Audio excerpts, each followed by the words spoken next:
Hello and welcome to PFF Fantasy Football Podcast. I'm your host, Ian Hartitz, and today we're going to continue our 32 for 32 series with a look at the Cleveland Browns. I mean, the 2020 season, obviously 2019 had all the sky-high expectations, so a little bit of a post-hype sleeper. Didn't look that way with some big-time losses to the Ravens and Steelers and then the Raiders in the Mud Bowl before their bye week.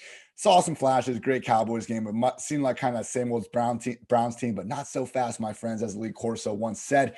4 straight wins following the bye, dropped the game of the year against the Ravens, unfortunately lost to the Jets when their entire wide receiver room had COVID. Playoff victory over the Steelers, and then an excruciating 5-point loss to Chad Henne and the Chiefs later. We now have even more optimism for the Browns ahead of 2021. So the whole offense is pretty much back. Things are looking good there. Obviously, do have some needs to address on the defensive side of the ball, and I have a very special guest to help me do just that. He is Browns and NFL writer for the Athletic NFL. You can hear him on the A to Z podcast, and he is author of 100 Things Browns Fans Should Know and Do Before They Die. That is Zac Jackson, who you can find on Twitter at Akron Jackson. Zac, thanks for the time, man. Happy offseason.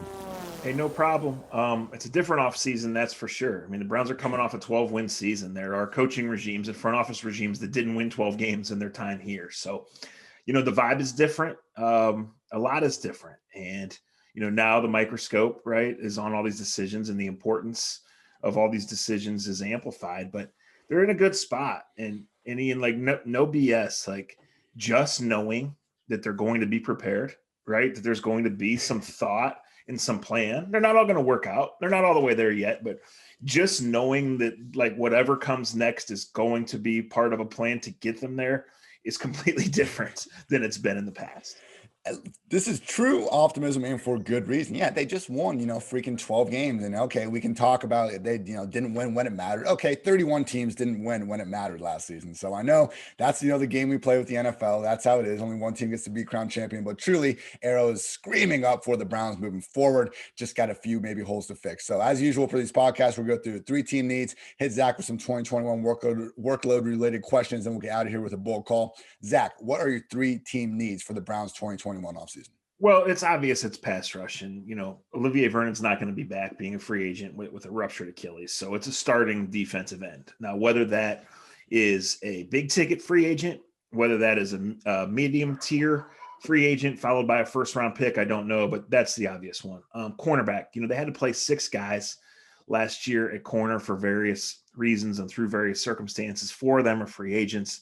I don't know, who would be back anyway, who's a lock to be back other than Denzel Ward. Greedy Williams didn't play it down last year. So I guess the third one, could be linebacker. You could argue that it's safety. It could be defensive tackle. It's all across the defense, Ian. It is. Offense was their best defense. Myles Garrett made game-changing plays in probably half their wins, probably 70% of their wins, but just getting deeper and getting better. You can't be up 21 and not be comfortable. And I know that's the nature of the league, but they were outmanned to the point that happened on multiple occasions and against good teams. It didn't end up burning them in any of those games, but going forward, they have to be better, have much better manpower on defense, specifically, with the pass rush and in the secondary. Yeah, man. Look, I've been doing this for a few years now, where just basically after the season, go through every single roster, look at the free agents, see how teams were to every position group last year. And I remember, in the 2020 offseason, it was the Bills and the Steelers were kind of the 2 teams that stuck out to me as hey, if they just fill a couple of these holes, we're looking at a legit contender. The Browns, I think they have a few more holes in those teams on defense, but this offense, man, is ready-made to keep on keeping on and really just build upon what they were at the end of last season, which was a complete juggernaut. We'll talk about them a little bit more in the work section. But yeah, with this defense, I mean, Myles Garrett, we all know the dude is a complete monster, but yeah, let's get him some help. I mean, for this defense to only be 12th in pressure rate with truly one of the best defensive linemen in the entire league, and Garrett disappointing. You mentioned Vernon being gone as well. Do you think Larry Ogunjobi will join Vernon on some other team in 2021, or could he be brought back? I mean, we just got to find someone to complement Garrett, right? Yeah, I don't think Larry's going to be plan A, but I do think he can come back. He didn't have a great year. It's very uncertain there. Sheldon Richardson has been awesome for 2 years, but he's 30 and he's at the last year of his contract making $13 million. There really is no other defensive end. So when you talk free agency, draft, trade, the answer is yes to all those. It could be a combination of all of those. So, I think they'll let Ogunjobi test the market, and I think they'll try to test themselves. Can we do better than Ogunjobi? But I won't rule him out. Same with BJ Goodson going to the next level of the defense. And then in the back, ideally, they'd like to have Ronnie Harrison and Grant Delpit as their starting safeties. But, we just don't know because it's only 1 year of the coordinator and the personnel issues last year. We know they want to move Myles Garrett around, and obviously they want him to have 20 sacks, right? But do they want to play 3 safeties? How do they really want to use the linebackers? What would they do, if they draft, say, a first-round pass rusher who's not an every down defensive end, at least not right away? We don't know what they want to do in that Joe Woods defense. We just know they want Denzel Ward to be healthy, and they want Myles Garrett to be healthy. He wasn't the same player after he had COVID in late November. If he is, he can be that 16, 18, 20 sack dominant guy. But until they upgrade, you're right, he has to be that for this defense to have a chance. And no disrespect to my guy, Aaron Donald. He deserves to win that Defensive Player of the Year award every time. But keep an eye on these Myles Garrett odds, people. I mean, he truly has that 20-plus sack season in his yearly range of outcomes. And in particular, if the Browns can't add some of these guys we're talking about to the picture, could make things even easier for him. I know what you're saying, Zach. It's year 2 Joe Woods defense. We don't know what he wants to build around. There really are needs at all 3 levels of the defense. The one kind of sure thing that you brought up was Denzel Ward and the need to kind of keep him healthy. And that really has been the problem throughout his career. When he's been out there, I mean, I know Travis Kelce might have put him in a pretzel the last time we saw him, but generally, Denzel Ward has been anyone's idea of a high-level corner. Do you think, with another solid 2021 and reasonably good health, he'll have a long-term contract in his future sooner rather than later? Yeah, I don't even think it comes down to 2021. I think it's this year. I just think you have to pay a guy like that. I think 32 teams would pay Denzel Ward. I think he's that good. He's still young, super athletic, can man up just about anybody. Makes plays on the ball, and he's played in all these defenses. Imagine if he can play in the same scheme for 3 years, right, and be healthy. And he's just now physically mature. When they drafted him 3 years ago, he turned 21 the day after they drafted him. So we're talking about a guy who's still 24 years old, has now done it for 3 years, is exponentially better from that. So yeah, I think Denzel Ward is a guy you absolutely pay this offseason, because why would you wait if you know he's in your plans? I remember the big kind of concern coming out of Ohio State. He only had 2 interceptions his whole time there. Doesn't have the ball skills. I mean, it all just kind of depends on the defense you're running. He's already got 7 picks anyway. So hopefully a little better health. But even with that said, I mean, 13 games, 12 games, 12 games. Dude's been playing through the pain pretty much the entire time. Keep Denzel Ward. And yeah, to your point, certainly 32 teams in the league would want to have someone like him on their squad. That's enough talk on the defense. And yeah, we had to go through it because, again, those are clearly their 3 team needs, pass rush, again, linebacker, and then cornerback, but really we get those secondary in as well. Fix the defense because this offense is absolutely stacked. And that's what we're going to move on to now. And Zach and I are recording this on February 17th. So not Nostradamus. We'll see, what changes between now and the season and just now in a couple of weeks when this is going to be published. But want to look at Baker Mayfield and get your thoughts on him entering really what's going to be his best offseason yet in terms of continuity, because look, took a huge leap in his 3rd year in Kevin Stefanski's offense, played brilliantly down the stretch. He came in as PFF's number 7 highest graded quarterback of the season, including the playoffs. And he even accomplished this without OBJ for most of the season, and even some offensive linemen coming in and out in the playoffs. So he'll finally be entering his 2nd season in the same offense. How important do you think that continuity is for Mayfield in this entire offense? Because, after that rookie year, we're looking at Mayfield as one of the next big things at the quarterback position as a whole. Didn't seem like we'd ever get back to that point in 2019, but now it seems like we could actually see another leap, and maybe we're talking about Baker as, one of the more productive signal callers in the league this time next year. Yeah, I mean, when you talk about right now and what we saw over the last 6-8 weeks of the season, then yeah, it looks like the continuity piece is the biggest thing, because the way he played late in the year, you can look and say, okay, this is what happens when he finally gets comfortable. He was bad for much of last year. We know how his 2nd year went. He was bad. He was up. He was down. But it just seemed like after the bye week and after they got rid of those terrible weather games, he had a whole comfort level, and the coaching staff had a whole different comfort level in him. And, Jarvis Landry got healthy. That helped. But the play calling, the body language, the accuracy, I mean, that's what Baker Mayfield is, right? He's an accurate quarterback. He's a get-hot quarterback. And we had not seen that except in stretches. And then we saw it basically for 2 months, right? So, yeah, I mean, the thing with Baker is he doesn't hide anything. He's out there, and his body language is really important. And that's not a metric. That's not a stat, right? But he tells you when he's confident, when he's feeling himself. And I just think in everything, starting with the huddle, really, and certainly leading to the medium range throws to Jarvis Landry, to Rashard Higgins, occasionally to Donovan Peoples-Jones, he was completely different. And if you think that's the guy you're going to get, the lights coming on and, the continuity, the line, the coaching is all going to only make him better, then you have your guy, and 10, 11 wins in the playoffs is the expectation for every year. So, based off that he didn't just do that over 3 or 4 games, it was more like 7 or 8 games. That's my view right now, and we'll see where he goes from here. Not those weather games, man. I mean, Raiders, Texans, Eagles from weeks 8 to 11, they had the bye week thrown there. It was just miserable. And it wasn't just Baker and company struggling. I mean, none of those other offenses. Deshaun Watson accounted for 153 total passing yards. I don't think anyone's really holding that against him. So, yeah. And then for him to come out really down the stretch and play, in my opinion, the best ball of his career, was great to see. Now, the one bad thing that, one quote unquote bad thing that came out of the Browns' second half success is I see so many people putting together that the Browns are now better off without Odell Beckham because of how much better Baker played. Look, I understand that Baker is better off going through his progressions, throwing to the open guy. But shouldn't we want to have a coverage, changing talent like Odell Beckham in the fold, and then hopefully get that version of Baker who's not force feeding the ball there? Because I just can't wrap my mind around any offense being better without Odell Beckham. Do you agree with me? And do you think the Browns agree that, yes, Baker played great without OBJ, but in a perfect world, we want to get that same version of Baker with a healthy version of OBJ? Yeah, because I think you look at the playoff game they lost, and the Chiefs just basically got up in him and said, please throw it over our heads, right? And I think what they've done so well, Ian, is they've put it to where, in his second year, it felt like that. It felt like Baker dropped back and let it fly to OBJ. Well, that's not who Baker is, right? And there was a million things going on, and the tackles weren't good, and the coaching staff was a mess.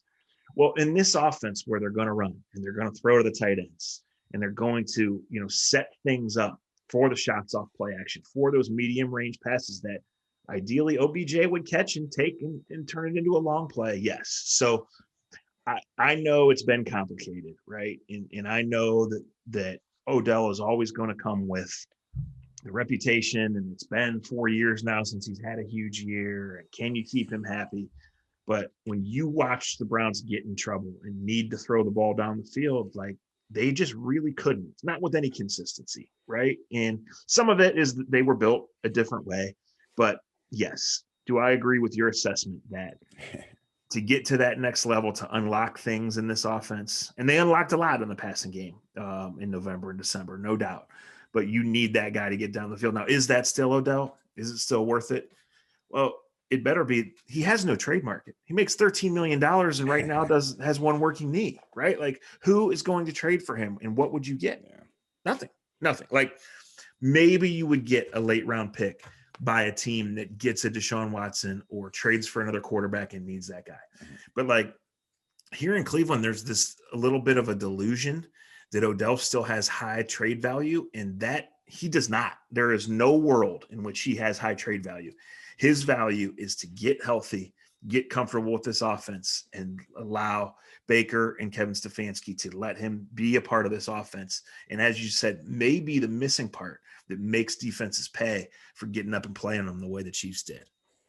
So you think there's no chance then, you're saying, or, no chance to the extent of your knowledge that he does become a cap casualty? I'm just looking at it now. It looks like they could be saving, close to $15 million. No, it's guaranteed. This is the last year his money's guaranteed. So okay. He's not a cap casualty. Now, a year from now, you're going to have Odell, Jarvis, and Austin Hooper all making big money, and none of them getting any younger. But this year, all that money's guaranteed. So barring a trade, none of those guys are going anywhere. Great. Good to hear, because, look, with Beckham last year, he was really on his way to putting forward maybe not his most prolific season that we'd seen, but he was even coming out and saying like that just wasn't his role in this offense. He had, 8 or fewer targets in all but 2 of the games he was even healthier for. Like, you go back to his Giants days, and it was like if you went more than 2 weeks without double-digit targets, there was usually, a kicking net that was going to be in his way by the time he got to the sideline. So the Cowboys game and the double move he had against William Jackson, he looked as good as ever, just wasn't quite getting the same opportunity. So hopefully, we see that perfect mesh of best version of Baker with a healthier version of OBJ in 2021, and we get back to seeing OBJ as a legit high-end wide receiver 1. Now, you mentioned him, Landry, Hooper, all these guys will be back next year. Landry versus Beckham in 2022 and beyond, because I'm just kind of looking at this offense and how it's built. You got Donovan Peoples-Jones, Richard Higgins is an unrestricted free agent. We got talented receivers for sure, but to your point, it does seem like, sooner rather than later, they're going to have to move on from one of these guys. Yeah, I mean, right now the easy answer is Jarvis, just for what he means in terms of, a chess piece, a leader, a blocker. I mean, he just produces, right? Like Baker was a completely different quarterback late in the year, but Jarvis coming back was a big part of that. He really was. So to me, that's an easy one. But when you look at the cap right now, Ian, like the top three guys for this year, and they're in healthy cap room, they're not in incredibly great wide open cap room like they've been in recent years.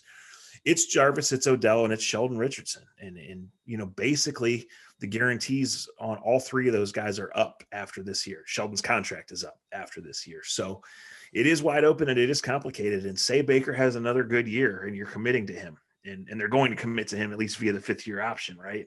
What are you going to do there? That's a complicated one. Austin Hooper's a nice player, an important player on this team. He didn't get open more than 4 yards down the field, right? So are you going to pay him $10 million past this year? Well, for the way he blocks and the way Baker relies on him, sure. Peoples-Jones, as you mentioned, is the really intriguing one to me. To think a guy that had the kind of strange college career that he had, to be 21 years old and come in, playing behind those guys, no real off season, and make some of the plays he made. I mean, that's intriguing as hell. So I don't think the Browns right now can bank and say we've got a true number one future wide receiver here, but I think they can look and say, man, we just got to keep coaching this guy up and keep getting him in good spots. And maybe 2 years from now, we've really got a superstar. I can't believe how great Peoples-Jones really looked all season long. I mean, ever since they started giving him chances in that first, Bengals game where he had the game-winning touchdown, the guy just made the most out of everything. I'm gonna list some wide receivers real quick. Not too long of a list, but just rookie wide receivers average at least 2 yards per route run over the past 5 years, minimum 20 targets. A.J. Brown, Tyreek Hill, Michael Thomas, Chris Godwin, Cooper Kupp, Terry McLaurin, Juju, Deebo Samuel, Hunter Renfrow, Robert Foster, Justin Jefferson, Chase Claypool, and Donovan Peoples-Jones. Again, not a ton of opportunity. That target threshold is very low at 20, and that was made that low to squeeze Donovan Peoples-Jones in there. But man, like at least him playing that well as a rookie, you got to feel better if Rashard Higgins ends up taking his talents elsewhere, or if Beckham or someone gets injured again. Maybe like if there had to be a position group on the offense to address it, would be adding some receiver depth. But as far as just a 6th-round pick goes, they got to be thrilled with what Peoples-Jones showed as a rookie. Yeah. Two quick things. One, I think Higgins will be back because I just think even though there's going to be a market for him, I think here is where he, played. He knows this offense. He knows Baker. But with Peoples-Jones, the other thing too, you talk about only 20 targets. Well, the first 2 games he had to play, like he wasn't in the game plan. Kadarius Hodgins, one of them, got hurt in warmups, and they had to bring Peoples-Jones from playing kickoff team to playing. The second game where he makes the big play, the Cincinnati game you mentioned, that's the game Odell gets hurt on the first offensive play. Yeah. So he goes through the week thinking he's going to get 6 snaps, and then he plays 30. Like there's just so much upset. We didn't get to see much training camp. They didn't have much training camp this year, but there were a couple times where you just looked and said, my goodness, like that's awfully natural for a 21-year-old rookie that really doesn't know what's going on out here right yet. So like I said, if I'm the Browns, I'm not sure I'm counting on him being a star in 2021, but I'm really excited about what he brings. Yeah, 100%. I mean, that again, hey, it's 6th-round rookie. So in my opinion, he's already, exceeded those expectations. So anything else is, the icing on the cake, but credit to him for having that great first season. Hopefully he can build on that as we continue to go on. So quickly on tight end, we talked about Hooper. Hey, security blanket, great job blocking. For me, though, looking at the position group, I mean, Harrison Bryant really seemed like he was doing his thing as a rookie as well. And David Njoku is someone that I'm sure fans, have been clamoring for getting more playing time over the past few years, particularly after he had that really good second year in the league. Do you see this continuing to be a committee of sorts in 2021 with or without Njoku back? Because again, past that, we got to worry about Hooper. That's fine. But at least from a fantasy football perspective, it's been a little bit annoying because Hooper being that high-priced free agent tight end, we figured he would be, kind of the runaway target leader. But as we saw in Stefanski's offense, which was similar to what he did in the Vikings before, a lot of these guys were getting involved in the passing game. Do you expect that to continue? I do. For one reason, as you mentioned, that's Stefanski's offense, right? A lot of 2 tight end sets, a lot of 3 tight end sets. And the Browns are going to be a running team, so those guys are going to be on the field. But for 2, they're all pass catchers by nature. I mean, Hooper had 70 reception seasons. Harrison Bryant was the rare college tight end that had a 100 reception season. And I'll tell you, he's interesting because he had a really strong beginning of the year, even showing a willingness to block, which a lot of rookie tight ends don't want to do. but he got a little case of the dropsies late in the year and then had COVID and kind of fell out of the rotation. So, you would expect him to bounce back strong, but if a guy can't hold on to the ball, you can't play him. And then there's Njoku, who's never been able to hold on to the ball, at least consistently, but he's the biggest tight end you got. He's the fastest tight end you got. I mean, the thing with him is he's finally at his 5th-year option. So he's going to make $6 million. He's going to be a free agent. He's asked out multiple times, and you can't count on him. You can't. But he's pretty talented, and he's still 24 years old. So, as far as a fantasy situation, all 3 of those guys are going to be involved. Could you draft any of the 3 of them high? No.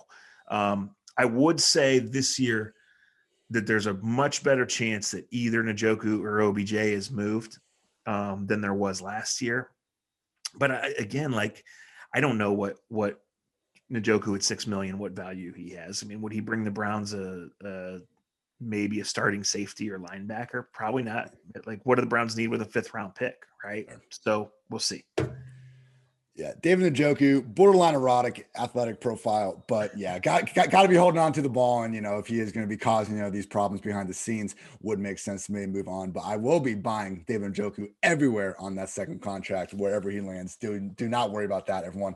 Last question before you get your bull call. Haven't talked about 2 of the best players on the Browns, Nick Chubb and Kareem Hunt. I mean, Chubb, in my opinion, needs to be in any conversation surrounding the league's very best running backs.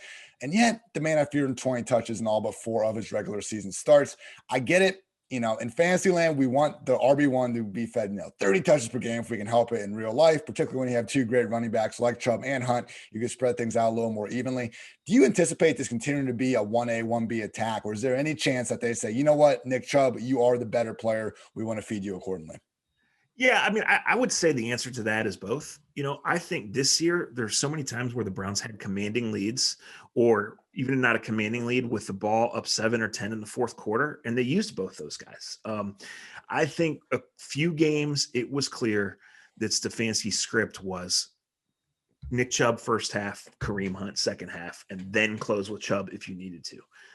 I think Kevin Stefanski did a wonderful job, and I think the Browns are in great hands. I think he left 25 Nick Chubb touches on the table. That's, that's not being a fantasy nerd. That's being an observer. So I don't know exactly how it goes. I know they have different skill sets, but they both work. I mean, this is a powerful, athletic offensive line.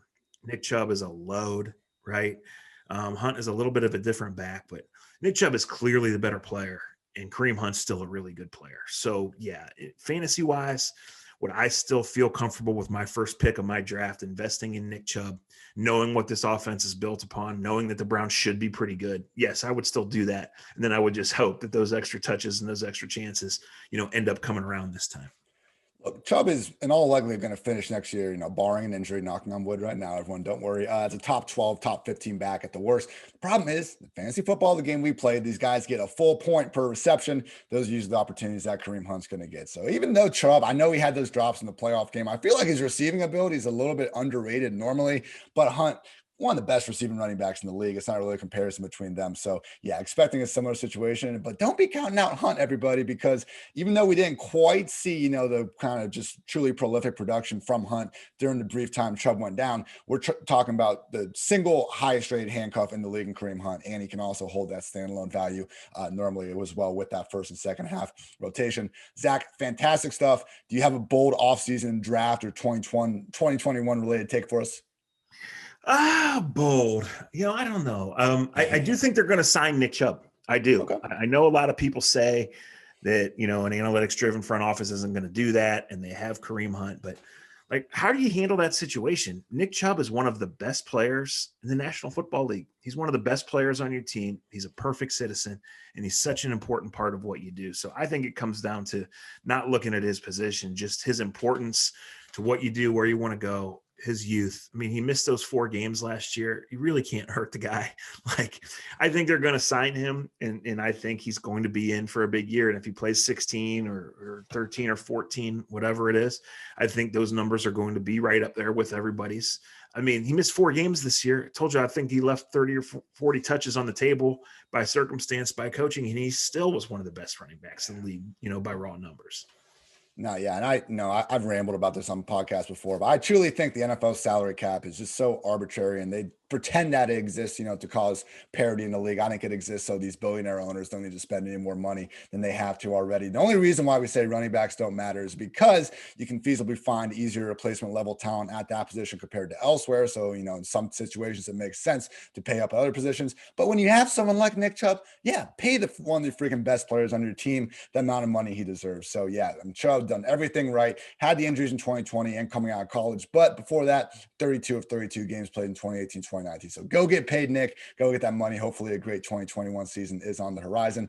That's going to do it, everybody. Thank you, as always, for tuning in to PFF Fantasy Football Podcast. Make sure you check out Zac on Twitter at Akron Jackson. Zac, what else you got on the horizon for the offseason? We're just diving in. Just this morning, I was finishing, looking at who the Browns might take in the first round of the draft, which at 26 is brand new territory for the Browns and their fans, right? Pretty obvious it's probably going to be defense, but I'm going to give you a name, Ian, that I'm just in love with. Rondale Moore. Nice. He can do so much. And I just think the Browns' best defense, and obviously the goal of the offseason is to fix this, but it's to keep scoring. So we're just going to do what everybody's doing, like dive in, see what happens with J.J. Watt. The most fascinating thing is we know they're going to invest in the defensive line, but is it two medium guys? Is it one big ticket guy? Does a Carl Lawson hit the market? Does a Trey Hendrickson hit the market? If they do, we know the Browns are in on those guys. We just don't know, if those guys are actually going to get to the market. I'm going to give you a bold predictions. The one Nick Chubb contract and two, the Rondale Moore picks. We'll give you credit if that one cashes. Man, that dude is electric. And I got to admit it, as an Ohio State fan, I've seen that damn highlight of him just running through like four players on that 50-yard touchdown far too many times for my comfort over the past few years. But there's no denying that Rondale Moore is a talented player with the ball in his hands. That's going to do it, everybody. PFF Fantasy Football Podcast. He's Zac. I'm Ian. Thank you as always for tuning in. And until next time, take care, everybody.